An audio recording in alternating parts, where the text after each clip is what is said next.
En ce qui concerne David, Dieu dut le préparer durant plusieurs années avant de pouvoir lui confier l'écrit de sa main, révélant le plan de la construction. Au moment où Dieu choisit David, celui-ci était très bien pourvu du point de vue de la sagesse, de l'intelligence et de la qualification sur le plan humain. L'un des serviteurs prit la parole et dit, « Voici, j'ai vu un fils d'Ishaï, Bethléemite, qui sait jouer. C'est aussi un homme fort et vaillant, un guerrier, parlant bien et d'une belle figure, et l'Éternel est avec lui. » 1 Samuel 16, 18. Il était un jeune homme rempli de la crainte de Dieu et rempli de zèle pour Dieu. Et toute cette multitude saura que ce n'est ni par l'épée ni par la lance que l'Éternel sauve, car la victoire appartient à l'Éternel, et il vous livre entre nos mains. 1 Samuel 17, 47. Mais Dieu voit les choses plus profondément que l'homme. Il avait discerné en David une grande mesure de sagesse et de capacité humaine dont il devait d'abord être débarrassé avant que Dieu ne puisse lui confier l'écrit concernant le modèle du temple divin. C'est pour cette raison que Dieu dut le faire passer par toutes sortes d'afflictions, d'épreuves, de souffrances, d'expériences dures et difficiles, avant de pouvoir lui confier le plan du temple. Durant 8 ans, Dieu dut le préparer, et même ensuite, alors qu'il était déjà roi. David fut conduit par 2 fois sur une aire de bataille pour y apprendre des leçons importantes. 1 Chroniques 13, 9 et 2 Samuel 24.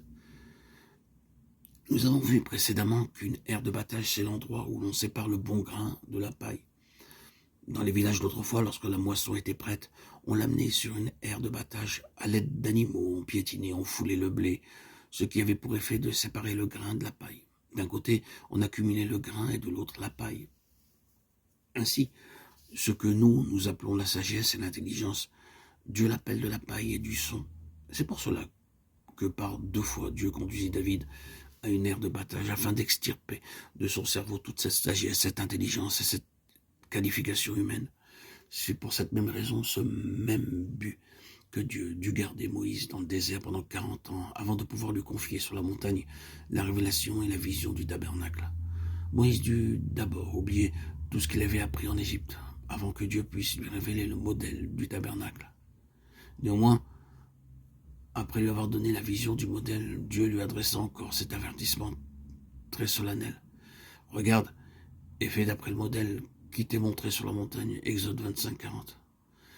Ni Moïse, ni David, ni Salomon n'avaient le droit de procéder à un changement ou à une modification dans le plan qui leur avait été révélé.